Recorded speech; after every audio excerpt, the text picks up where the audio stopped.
interesting morning. Hi, everybody watching the replay, thinking if you should coming on live. I get it. Like Monday can be one of those weird days to do things, but what we are learning to do, or what I'm learning to do, as I've told you before, is to keep those commitments I made to myself and to keep myself accountable. So hi. Um, so it's been such an intense week for me. As you know, I am promoting my book, Traveling While Black and Lesbian, and it's been intense. It's been wonderful. It's been a conversation starter, and that's what I love. I love conversations, and so yeah. But today I'm just like in my coaching energy. I am in my let's talk about you type of energy. Let's focus on you, the person today. And I'm sorry if you're like hearing all the noise outside and the cars and all that stuff. It's out of my control. I'm sorry, it really is. But we are here, and today what I want to talk about is this question of living in my truth. How do I live in my truth? And what does that even mean? And what happens when I decide or choose to live in my truth? What are the consequences of living in my truth, right? So, all these questions that come up, and they come up really during my sessions, they come up during my quiet time, they come up when I'm having conversations with friends, and it's really those questions that get me going. Ah, something is here. We love talking about authenticity. You guys have heard me say it. We love it. Be authentic. What we are not having are those really deep conversations around how to be authentic. Yo, hi. Good morning to the English, right? But how do we become authentic? How do we live in our truth? What is it going to cost us to live in our truth? And those are the questions that I kind of want to throw at you as you are sitting at home watching this live and really thinking about yourself. My goal as a coach, my goal, what I really want you to do is to start paying attention to yourself. We never, hardly ever, really, barely give ourselves the chance to pay attention to ourselves. And that's what I want to call you to today. And for today's topic, my baby bought me this. It's like it's a bee because bees are representative of my grandmother's side of they're my grandmother's ancestors, and I just have this deep connection with them. But that's not what we're talking about today. Today we're talking about you living in your truth. But I want to show you because I really love it. Um, so I have my notes here. And the other thing that I want to share is I have been getting messages that say, I watch your videos. I watch your videos after you post them. I watch your videos and they speak to me, and I'm so happy they speak to you. But I just want to ask you to share them. Share them so that they speak to other people as well. Share the love, share the information, share the kindness, right? And that's what I want to carry with you. I want to carry through kindness, but I also want to carry accountability, not but and I want to carry accountability. So the question is, how do I know? So someone says, Coach Khanyi, how do I know that I am not living in my truth? And what does it mean to live in my truth? That question becomes very interesting because some of us don't even know what our truth is. Because again, we have not paid attention. So we don't really know what is my truth. What are the things that I hold dear? What are the things that drive me? What are the things that make me wake up in the morning and want to do better? But beyond that, above all the things, the doing, what I'm really interested is the being. What is the being? What is your truth? Right? And so when we can answer ourselves that question and answer it with honesty, and another honesty that we can hold We can hold space for saying, I don't know. It is hard for me to live in my truth because I have not discovered what that truth is. And that's totally fine. It's okay to not know. This is why you have life coaches, because this is where we can really get you to pull out what that truth is for you. But the way that I have done it for this live, what I really want you to think through as you are deciding what your truth is and whether you are living in that truth or not. This is the question. Are you living as who you should be, or are you living as who you are? And that is where authenticity comes in. Because living as we should be, I've done that. I've done that. I've done that living as I should, doing what is expected. It has always left me feeling depleted. It has left me feeling alone a lot of the times. It has even left me feeling lonely, and that's why I'm looking at you. So when you are by yourself, right? That's the most interesting thing. That's what interests me the most. That's what I want to get into the most. When you are by yourself, how are you feeling? At the end of the day, when you go lay down, how do you feel about yourself? Right? And so, what is the difference between living as you should live and living as who you are? And the answer to that is this: when I have lived as I should, I had this constant sense of being dissatisfied. I had this lingering feeling of something is not happening in my life. Not that I didn't feel like I wasn't doing the right things, because I was. And I knew that I was because I was told that I was, right? So, but at the end of the day, I always had this constant lagging, lingering feeling of I'm dissatisfied with this. And that is when the depression came in. That is when the guilt came in. That is when the shame came in, because I was performing my life. And a lot of us perform our lives, we don't live them. We are putting on a show so that those who are watching can feel like you're doing a great job. And for me, that was being a Christian. I talk about how good I was at being a Christian. I killed at it. I was excellent at being a Christian. I performed it with wonder. But every time I would go home and I would sit with myself, I felt like if they knew, if they knew what I know, they wouldn't accept me.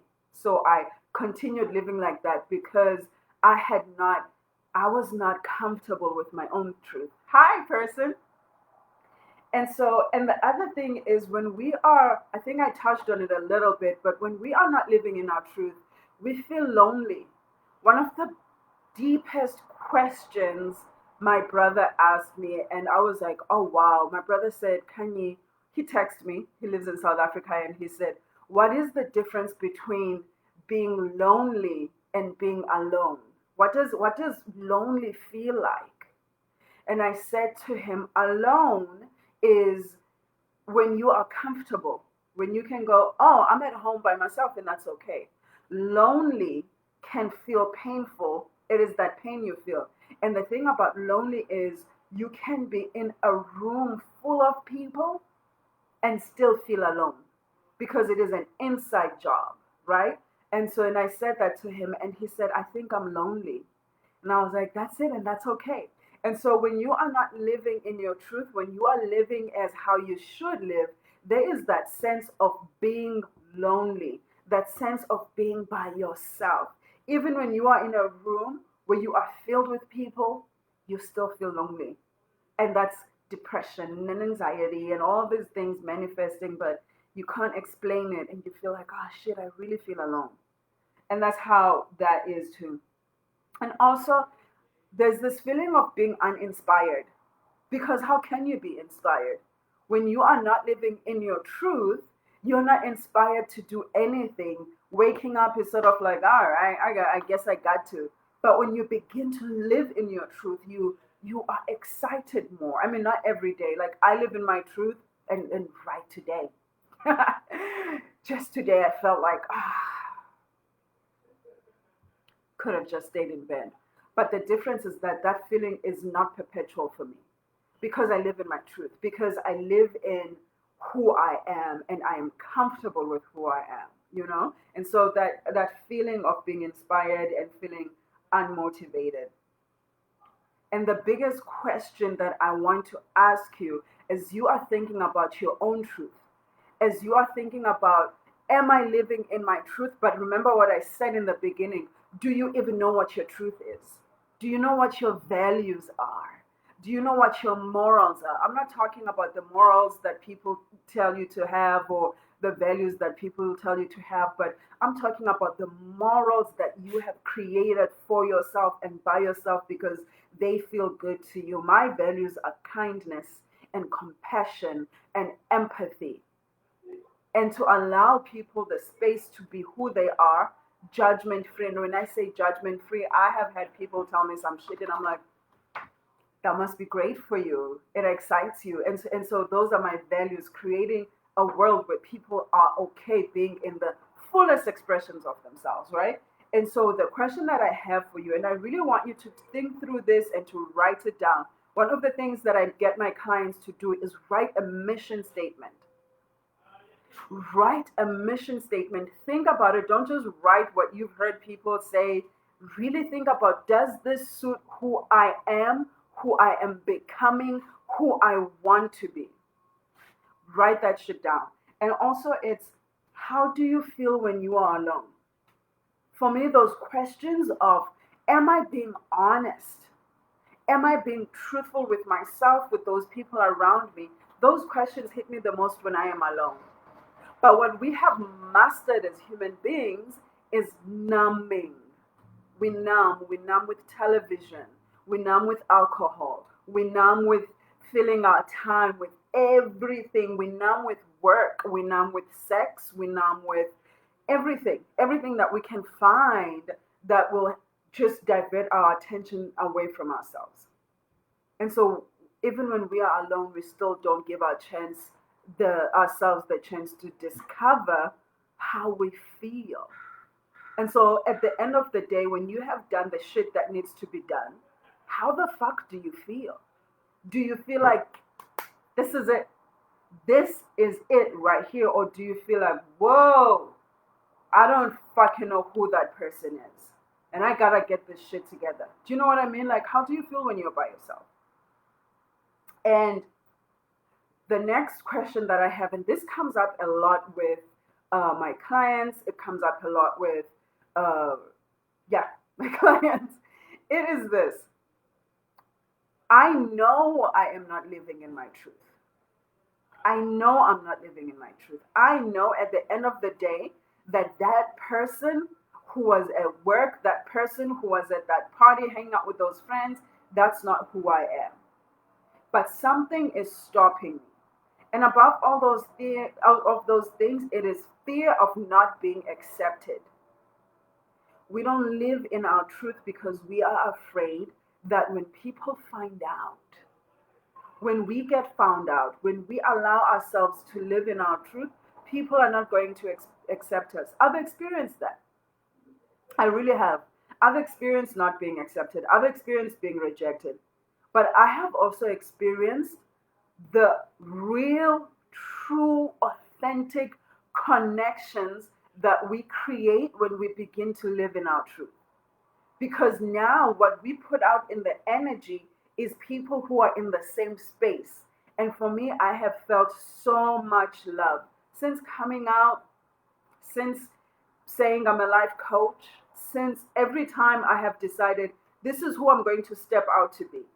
And I'm doing it for myself. I have been able to find a community of people who are willing to embrace that. Because when people don't accept who we are, what they are communicating is, you are going to be a prisoner of my expectations for you. You are going to be a prisoner of my opinions of you. And should you release yourself, then you become alone with fear not belonging. That is the biggest part of it. The biggest part of not living in our truth is that we fear not belonging, especially when you know that your truth will not be accepted. We are afraid of being taken out of the group, and I get that. It's not it's a terrible thing to happen. However, even though I get it, it has. When I think back at my life, I think there is not one friendship, there is not one relationship that is worth me not loving myself and not being myself. So yeah, acceptance is a big thing. And also one of my clients says, I'm a people pleaser. I'm a people pleaser, and that's why I haven't been able to be authentic, to live in my truth. Even though I know that I'm not living in my truth because I'm a people pleaser, I just keep living like this. People pleasing is a disease. It is poisonous to who we are, and we can shed it. You can find out how. You can email me and I'll get into. I have some videos where I talk about people pleasing. I call myself a recovering people pleaser. I still find moments in my life where I'm people pleasing daily, but I'm recovering. So I give myself grace for that. I give myself gentle kindness and patience. But the big thing with people pleasing to the extent where you are not expressing yourself, expressing who you are, expressing your desire, expressing how you see the world, you're doing yourself such a big disservice. So, none of that. None of that. Email me and we can work through this stuff together. And yeah, this is where I want to end it today. Listen, if you have questions, y'all have been killing it with emailing me, emailing me the questions for Ask Coach Khanyi. Every Monday I come on here without fail, unless I'm traveling and I'm hanging out with people, then it's hard. But my goal is to come on here every single Monday and answer these questions. What are you struggling with? Be honest with yourself. What are you struggling with? DM me a question and I will be explaining it or answering it with as much as I can with what I know. And thank you for sending me these questions. They are so juicy and I enjoy answering them. And with that, I will say have a fantastic week. Live in your truth.